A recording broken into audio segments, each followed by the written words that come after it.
Merci pour votre constante fidélité à Chérif la télévision. Mesdames et messieurs, bonsoir et bienvenue dans ce journal dont voici les titres. Mercredi 25 décembre, la communauté chrétienne célèbre aujourd'hui la naissance de Jésus-Christ.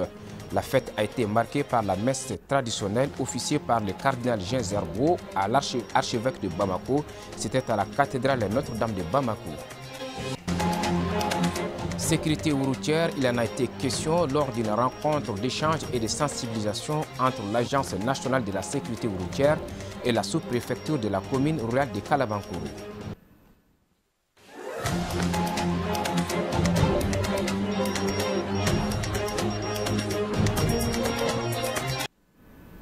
Mesdames et messieurs, bonsoir et bienvenue. Je vous le disais dans les titres, le 25 décembre de chaque année marque les festivités de la naissance de Jésus-Christ. C'est dans ce contexte que la communauté chrétienne du Mali a célébré la fête de Noël à travers la messe traditionnelle officiée par le cardinal Jean Zerbo, archevêque de Bamako. C'était à la cathédrale de Bamako, Notre-Dame de Bamako, en présence de plusieurs fidèles venus pour la circonstance. Le thème retenu cette année au Mali est « Bâtir un Mali nouveau ». Sadio Siribé et Saïd Essedouniaré pour le reportage. La communauté chrétienne du Mali, à l'instar des autres pays, a célébré ce mercredi 25 décembre la fête de Noël. Cette fête est l'occasion pour les fidèles de se prosterner devant Dieu pour qu'il accepte les prières et bénédictions qui seront formulées en ce jour de retrouvailles. Nous remercions d'abord Dieu de nous avoir permis de voir encore ce jour, parce que nous avons eu beaucoup de chance dans le Mali actuel. Nous savons quelles sont les souffrances et puis nous sommes quand même parmi les privilégiés qui ont pu fêter aujourd'hui dans la paix et dans la joie. Alors pour ça, nous remercions notre Seigneur Tout-Puissant. Et puis tout ce que j'ai à dire, c'est vraiment de souhaiter une très bonne fête de Noël.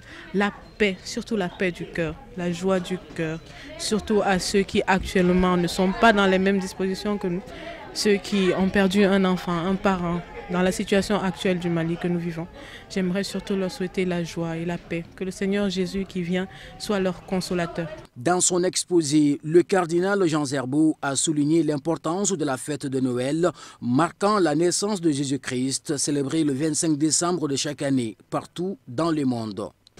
La fête que nous célébrons, le 25 décembre, c'est la célébration de l'anniversaire de la naissance de Jésus. Comme les musulmans qui célèbrent le Mawlud, qui est l'anniversaire de la naissance du prophète Mohammed, les chrétiens ont chaque année, le 25 décembre, la célébration de la naissance de Jésus. Et on ne célèbre la naissance de quelqu'un qu'au regard de ce qu'il a vécu. Donc pour dire que la fête de Noël n'est pas la première fête chrétienne. Les autres fêtes comme la fête de Pâques, comme la fête de l'Ascension, comme la fête de la Transfiguration, comme la fête donc, du Christ roi, sont des fêtes antérieures à la fête de Noël. Noël est la fête la plus populaire célébrée dans le calendrier chrétien, coïncidant avec l'arrivée. Cette année, le thème choisi est « Bâtir un Mali nouveau ». À l'occasion de cette messe, le cardinal n'a pas manqué de formuler des bénédictions pour le retour de la paix dans notre pays. Noël vient certifier que c'est par la vie de Jésus, donc ce n'est pas une vie quelconque. Et il est en plus pour nous un homme qui a en lui justement Dieu lui-même. Il est le Fils de Dieu.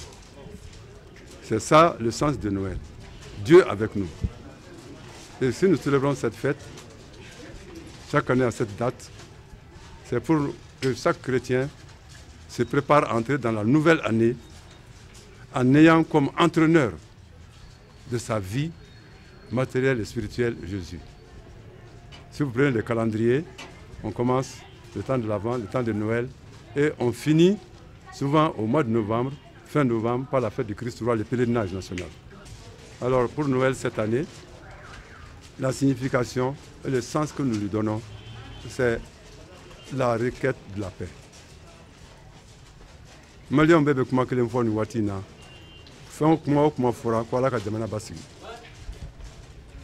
Donc Noël, pour nous cette année, célébrer Noël, c'est demander à Jésus, Prince de la paix, de nous aider chaque jour à être des bâtisseurs de cette paix. Le thème choisi cette année, ça rentre dans les thèmes du pèlerinage. Bâtir un Mali nouveau. Un Mali nouveau, c'est quoi? C'est un Mali qui sortira définitivement de cette difficulté dans laquelle nous sommes en 2012. Vous la connaissez plus que nous la connaissons tous. C'est-à-dire un Mali pacifié. Chants religieux et récital de la Bible ont meublé cette messe de Noël. Voilà, bonne fête à toute la communauté chrétienne. Autre sujet d'actualité dans ce journal, la sortie de la promotion 2016 et 2019 des avocats stagiaires du barreau malien a eu lieu le lundi 23 décembre à l'hôtel Sheraton de Bamako. Baptisé fait maître Seydou Ibrahim Maïga, la dite promotion compte 18 jeunes avocats, hommes et femmes. Plusieurs autorités judiciaires et auxiliaires de justice ont pris part à cette cérémonie de sortie. C'est un reportage de Bassina Sountoura et Ibrahim Koulibaly. Conformément à l'article 9, alinéa 4 de la Constitution du Mali, les avocats sont les garants de la défense depuis l'enquête préliminaire au niveau des unités d'enquête. Assermentés de la justice, les récipiendaires ont manifesté leurs engagements au respect de l'éthique et de la déontologie de la profession d'avocat. Aussi, ils n'ont pas caché leur satisfaction à la réussite des certificats de formation d'avocat. Un sentiment de fierté et de plénitude, puisque c'est ce que nous attendions depuis 3 ans. Lors de notre prestation de serment, il y a 3 ans, le 22 décembre 2016, c'est un aboutissement et nous espérons que nous pourrons fièrement représenter la grande famille des avocats du Mali. Comme tous les avocats et comme nos aînés, bien entendu nos défensiers, comme le bâtonnier de l'ordre des avocats du Mali, nous remplirons parfaitement la mission qui nous est confiée en matière de défense des droits. Ce défi sera relevé par le barreau et nous ferons en sorte d'apporter notre aide autant que possible. Bien entendu, en tant que jeunes, nous espérons, nous souhaitons la justice, notamment pour les plus faibles, et nous ferons en sorte, en tout cas à notre niveau, de pouvoir respecter cet engagement. Le bâtonnier du bureau de l'ordre des avocats du Mali, dans son intervention, a expliqué le droit de la défense en faisant recours à la mission d'avocat. Il a aussi lancé le défi à ses cadets confrères à rester honnêtes et intègres dans l'exercice de leur profession. Qu'est-ce que c'est que le droit de la défense? Le droit de la défense consiste à donner la possibilité à chaque citoyen, chaque justiciable, de s'adresser à la justice pour faire valoir un droit. Et la meilleure manière de s'adresser à la justice, très souvent les gens passent par des professionnels. Et ces professionnels, on l'appelle avocat. Donc lorsque vous avez des soucis avec la justice, vous avez des soucis avec le voisin, la première chose à faire, c'est de vous adresser à un avocat. C'est l'avocat qui est le professionnel, qui peut vous conseiller et vous donner la voie la mieux indiquée pour défendre vos droits. Donc c'est cela le droit de la défense. Voici des jeunes que nous appelons aujourd'hui des pépites. Ils sont venus dans cette profession par la grande porte, de la façon la plus limpide. Et personne ne peut dire que j'ai donné un coup de pouce et un coup de main à telle ou telle personne. C'est ce qu'il a en tête qui l'a amené là. Dans ces conditions, nous ne pouvons que faire confiance à ces jeunes-là. C'est des jeunes capables de pouvoir nous représenter, de pouvoir représenter leur ordre sur tous les échiquiers. Quant au ministre de la Justice et des Droits de l'Homme, garde des Sceaux, ces jeunes avocats font aujourd'hui la fierté du barreau malien car ils sont rentrés par la grande porte dans cette profession. Il a saisi cette occasion pour remercier et féliciter les bâtonniers pour l'effectivité organisationnelle du concours. Il a aussi précisé que le bon fonctionnement de la justice dépend surtout des avocats, avant de rappeler aux récipiendaires le strict respect de l'éthique et de la déontologie de cette noble profession. Si le médecin est au secours des malades pour des besoins de soins, l'avocat est aussi l'espoir incontournable de ses clients depuis la garde à vue jusqu'à la barre. Voilà, je vous le disais dans les titres, l'Agence nationale de la sécurité routière et la sous-préfecture de la commune rurale de Kalabankoro ont initié une rencontre d'échange et de sensibilisation avec toutes les parties prenantes de la dite commune. Il a été question de sécurité routière, occasion de faire un bilan rétrospectif sur les recommandations des dernières assises afin de prévenir les accidents de la circulation routière sur l'axe Kalabankoro-Kabala. Kafne Batili et Draman Malé pour le reportage. Cette réunion fait suite au récent accident de la circulation survenu la semaine dernière sur l'axe Kalabankoro-Kabala ayant occasionné des pertes humaines dont des étudiants de l'université. L'objectif est de faire l'état des lieux par rapport à la sécurité routière pour le grand bonheur des populations de Kalabankoro et des étudiants de l'université de Kabala. C'est dans cette optique que le sous-préfet de Kalabankoro, à la demande de la directrice générale de l'ANASER, a convoqué toutes les parties prenantes, autorités administratives, politiques, religieuses, coutumières, responsables de la gendarmerie, du CENU, de l'université de Kabala et de l'AEM. Donc l'ANASER s'est posé la question de ce qu'elle n'a pas fait et qu'elle doit faire pour éviter ce genre de problème sur la route de Calaban en allant à l'université. Donc à la suite de ça, donc, nous avons dépêché une mission qui est venue la semaine dernière donc, pour déjà apprécier les circonstances de l'accident, voir les contextes dans lesquels l'accident est survenu. Et ensuite, à partir de là, nous avons établi un rapport de visite de terrain que nous avons transmis à nos autorités. Et donc, dans ce rapport-là, il est ressorti que l'ANASER avait une part, en tout cas dans les activités qui devaient être mises en œuvre pour éviter justement que d'autres accidents surviennent sur cette voie. Depuis les premiers événements, le maire avait pris une décision de suspendre carrément à la circulation des bennes. Et il a préparé une autre route, qui est cette route derrière, jusqu'au bord du goudron, qui fait face tout juste entre Kalabankoro et Bakodjoukroni. On avait demandé aux autorités, les forces de sécurité qui sont à notre niveau, la police et la gendarmerie de veiller à ça. Bon, lors de l'ouverture de la tour récemment, peut-être ces décisions ne sont pas plus appliquées par la police et la gendarmerie. C'est ça qui a amené cette situation. Les mesures qui ont été prises par les autorités compétentes vraiment n'ont pas été à la hauteur et ils n'ont pas été respectés par les autorités même et par la population aussi. Vraiment, et on a eu vraiment trop de morts. Et nous lançons un appel, c'est-à-dire à toute la population du Mali, vraiment d'intervenir et de voir que ce n'est pas les étudiants seulement qui sont là, mais on a nos frères cadets qui sont de l'enseignement, c'est-à-dire secondaire, ainsi que des primaires. Vraiment, si toutefois, ils pouvons nous aider pour que l'État puisse prendre des mesures par rapport à cette route. Toutes les parties prenantes à la rencontre ont proposé ensemble de nouvelles mesures de sécurité routière pour le bien-être de tous et souhaiteraient que chaque acteur joue pleinement sa partition pour que ces recommandations issues de cette réunion soient traduites par des actions concrètes. Donc on s'est rendu compte qu'il y avait une certaine étroitesse de la route qui traverse tout le long de Kalabankoro qui mène jusqu'à l'université.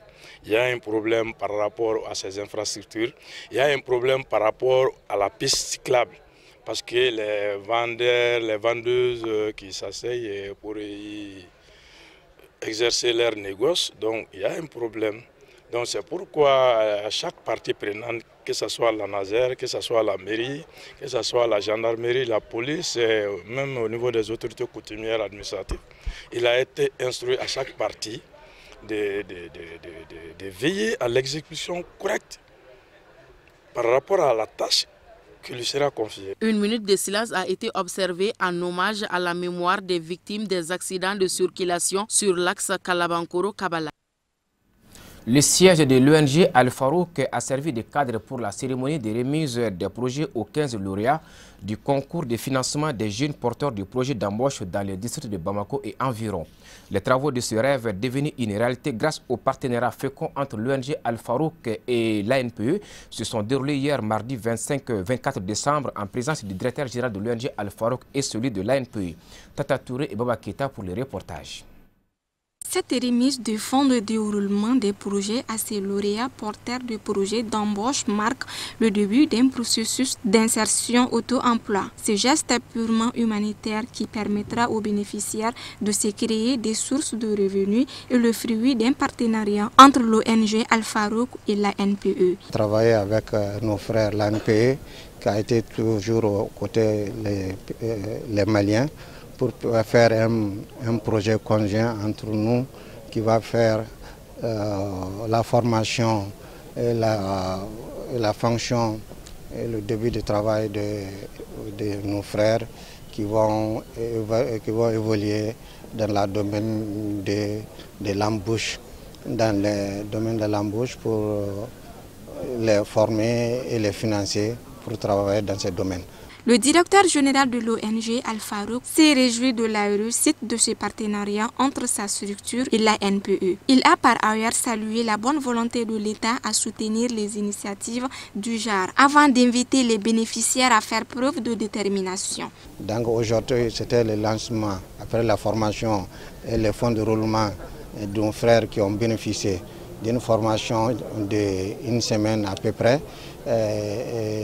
qui ont été sélectionnés de 108 à 50, et 50 qui ont fait leur formation, et on a sélectionné 15 personnes qui ont bénéficié. Aujourd'hui, c'est le lancement du projet. Donc le projet, toujours, c'est au niveau de l'embauchement des bœufs, des chèvres, des moutons. Donc les 15 bénéficiaires sont là actuellement. Donc c'est un lancement qui nous a toujours, nous tous vraiment nous été contents. Pour sa part, le directeur général de l'Agence nationale pour l'emploi a juste trouvé la formule adéquate pour exhorter les jeunes bénéficiaires à œuvrer dans le sens de l'intérêt collectif, avant de remercier l'ONG Al-Farouk pour sa clairvoyance. Alors ici, nous sommes dans le cadre de la proclamation des résultats d'un appel à candidature sur des projets d'insertion auto-emploi entre l'ANPE et l'ONG Al-Farouk. Alors l'ONG Al-Farouk est une ONG caritative qui intervient dans l'insertion des jeunes, dans l'insertion, donc dans la promotion de l'auto-emploi. Nous avons un projet conjoint à financement pratiquement égal. Alors dans l'insertion, dans l'embauche, vous avez vu les bovins, le caprin. Alors il y a environ 15 bénéficiaires dont les résultats ont été proclamés et qui sont bénéficiaires de ces projets, qui bénéficient à la fois des kits mais aussi des fonds de roulement.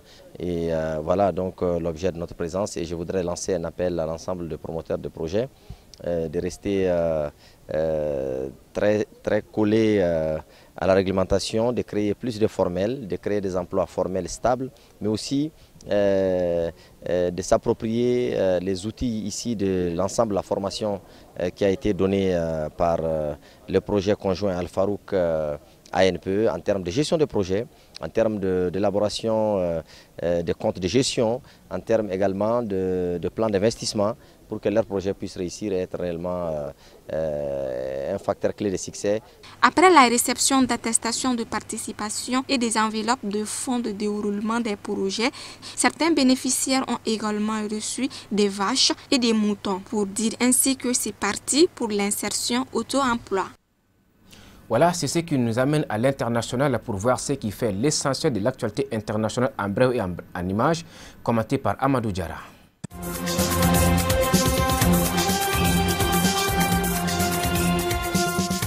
Des groupes armés terroristes ont attaqué les forces burkinabées ce 24 décembre au matin à Arbinda, dans la province du Soum, au nord du pays. Un appui aérien a permis de repousser les assaillants. Au total, 35 civils ont perdu la vie, 7 militaires ont été tués et au moins 80 assaillants abattus. Un véhicule piégé a foncé sur un détachement militaire. L'explosion a été suivie par les tirs. Pendant ce temps, les populations civiles étaient la cible d'un autre groupe. Parmi ces populations figurent de nombreux déplacés internes suite à des attaques dans leur localité, selon une source sur place. Les combats ont duré plusieurs heures selon l'état-major. Plusieurs aéronefs des forces armées burkinabées ont dû intervenir pour stopper l'avancée des djihadistes. La traque s'est poursuivie au sol selon un autre officier des forces armées burkinabées.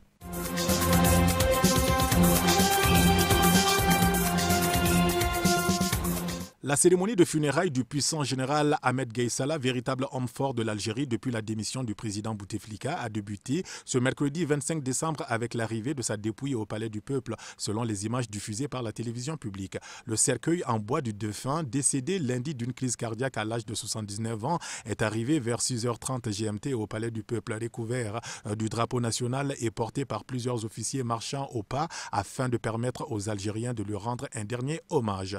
Le chef de l'état-major par intérim, le général Saïd Changria et d'autres personnalités de l'état-major étaient présents lors de l'arrivée de la dépouille. Le président Abdelmadjid Tebboune s'est recueilli devant le cercueil avant de présenter ses condoléances aux membres de la famille du général qu'il avait élevé jeudi lors de son investiture à la dignité de Sadr dans l'ordre national du mérite traditionnellement réservé aux chefs d'État.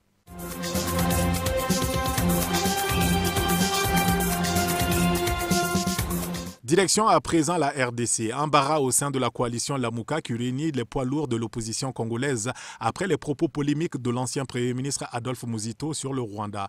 Deux autres leaders de la plateforme, Jean-Pierre Bemba et Moïse Katumbi, s'en sont très vite désolidarisés. Les propos très virulents d'Adolphe Muzito ont visiblement jeté un froid au sein de la plateforme Lamouka. Dans leur communiqué conjoint, Jean-Pierre Bemba et Moïse Katumbi se sont dit surpris par la thèse perfide défendue par l'actuel coordinateur de la plateforme de l'opposition.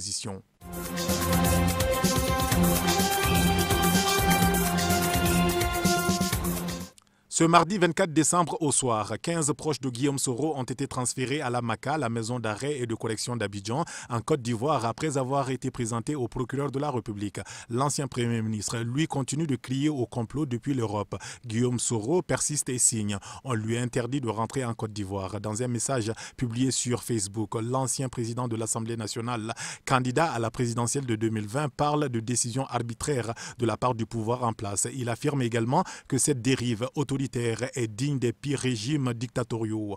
Du côté de la présidence, on rappelle que rien n'empêchait Guillaume Soro de rentrer en Côte d'Ivoire, mais que son arrestation serait automatique dès son retour sur le sol ivoirien.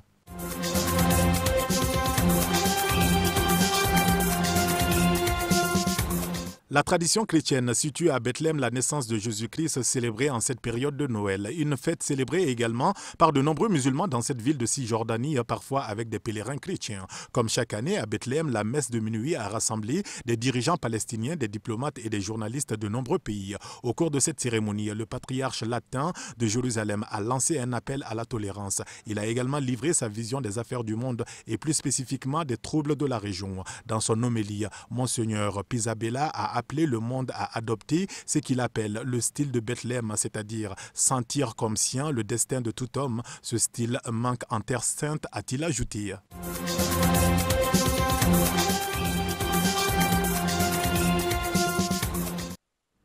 Voilà, c'est tout pour ce journal. Merci de l'avoir suivi. Bonne fête de Noël en compagnie de nos programmes. Bonsoir.